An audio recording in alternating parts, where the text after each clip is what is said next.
I almost didn't notice the look on my son-in-law's face when he thought I wasn't watching. Just a flicker, a half second where his eyes went flat and his smile didn't reach them. I told myself I was imagining things. I was good at telling myself that. My wife, Rosalind, God rest her, used to say I had a gift for seeing the best in people even when the evidence was stacked against it. She didn't always mean it as a compliment. "Baby," she'd say, pressing her hand to my cheek, "loving people the way you do is beautiful, but you have to love yourself enough to pay attention." I'd laugh it off. I'd say, "Rose, you worry too much." She'd shake her head and go back to whatever she was doing. She passed 4 years ago. Breast cancer. 7 months from diagnosis to funeral, and I still haven't fully accepted that she's gone. Some mornings I wake up and reach for her side of the bed before I remember. Every time it's like losing her all over again. After she died, I had 2 things left that gave me real purpose: my daughter and my granddaughter. My daughter was 34 when this happened. She'd been married for 3 years to a man named, and I want to be careful how I say this because I'm still sorting through my feelings, a man I'll call my son-in-law, because that's what he was legally, even if I'm not sure he ever understood what that word meant. He was the kind of man who knew how to be charming in a room full of people and completely different when the room emptied out. I didn't see it at first. I saw what he wanted me to see. My granddaughter was 8. She had her grandmother's eyes, big, dark, and curious about everything. She used to climb into my lap and ask me questions I couldn't answer, like why the moon looked bigger near the horizon and whether dogs had dreams. I didn't know, but I loved that she asked. I'm 67 years old. I worked 31 years in municipal water management, not glamorous but honest work. I have a pension. I own my house outright, a 3-bedroom off Pemberton Road that Rosalind and I bought in 1989 for less than what people spend on cars now. Over the years, it became worth something, more than something. The neighborhood changed, property values climbed, and after Rosalind died, it was just mine. My daughter knew what the house was worth. My son-in-law knew too. I didn't think about that at the time. I should have. It started, or at least I started noticing it, about 8 months before everything came apart.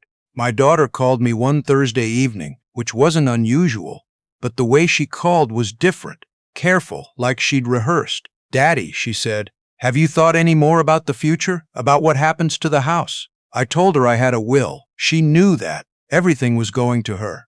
"I know," she said, and I'm just asking because we care about you, have you thought about maybe updating it, being more specific, donating interest and things like that?" I didn't fully understand what she was asking. I said we could talk about it sometime. She said, "Okay." We moved on. I filed it in the back of my mind as one of those conversations you have when someone you love starts thinking about mortality, and you forgive them for it because it comes from fear, not greed. I was wrong about what it came from.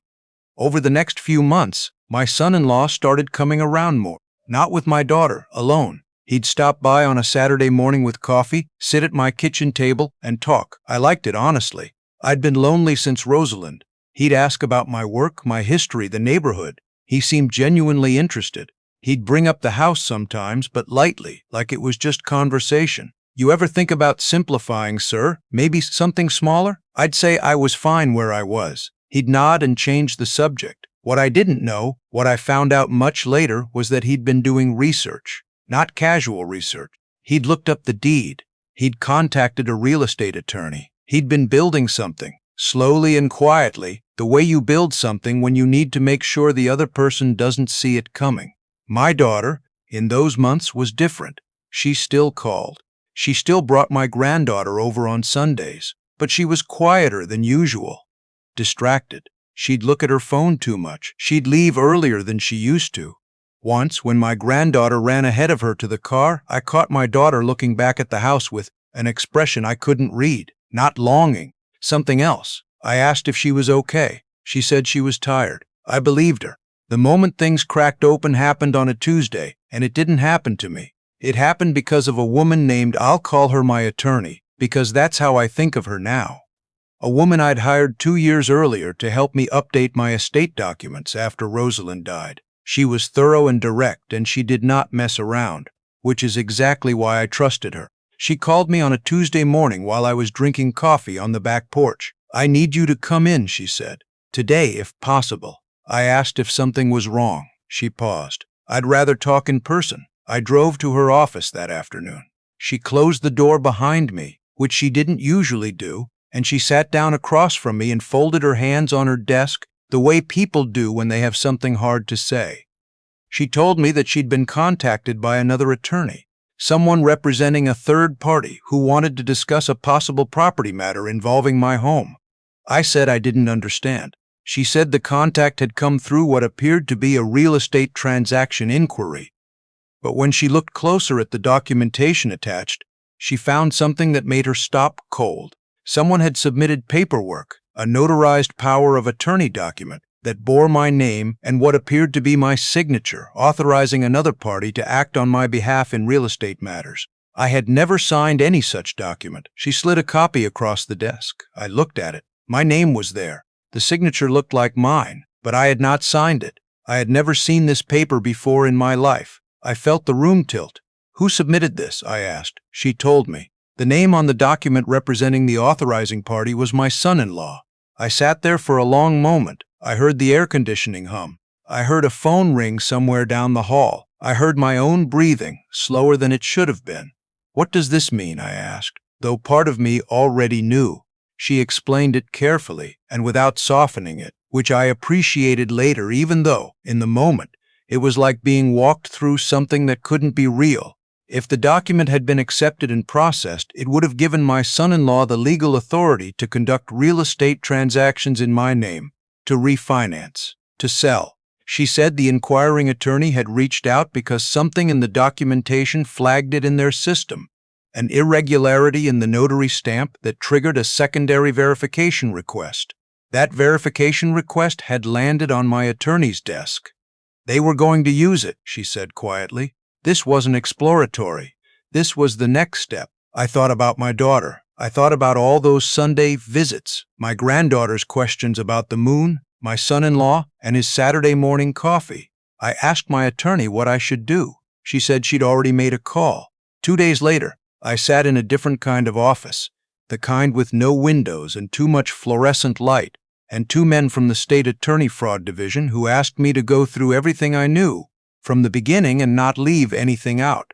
I told them about the conversations, the questions about the house, my son-in-law's visits, my daughter's silences. I told them about the notarized document I'd never signed. I told them I didn't know how it had been done, who had done the actual notarization, or how far back this had started. One of the investigators, a quiet man who took notes the old-fashioned way with a pen, looked up at me at some point and asked, "Sir, do you have any reason to believe your daughter was aware of this?" And I had to sit there, in that chair, in that room, and answer honestly. I said I didn't know. That was the hardest sentence I've ever had to say out loud. What they told me over the next hour was that they had already begun looking into the matter. My attorney had provided them with the documentation. There was a trail, emails, a notary whose license number appeared on the document, but who had reported her stamp stolen 8 months prior, and a series of calls between my son-in-law and the inquiring real estate attorney that suggested a coordinated effort. They asked me to continue behaving normally, to not confront anyone, to not change anything about my routine or my interactions with my daughter or son-in-law. They said they needed time. How much time? I asked. "A few weeks," the quiet investigator said. "We'll be in touch." I drove home that afternoon and sat in my kitchen for a long time without turning on any lights. I thought about Rosalind. I thought about what she would have told me to do. She would have told me to pray first and decide second. She would have held my hand and not tried to fix it with words. She would have known I needed someone to just sit there with me in the dark, and she wasn't there. I fed my dog. I made dinner.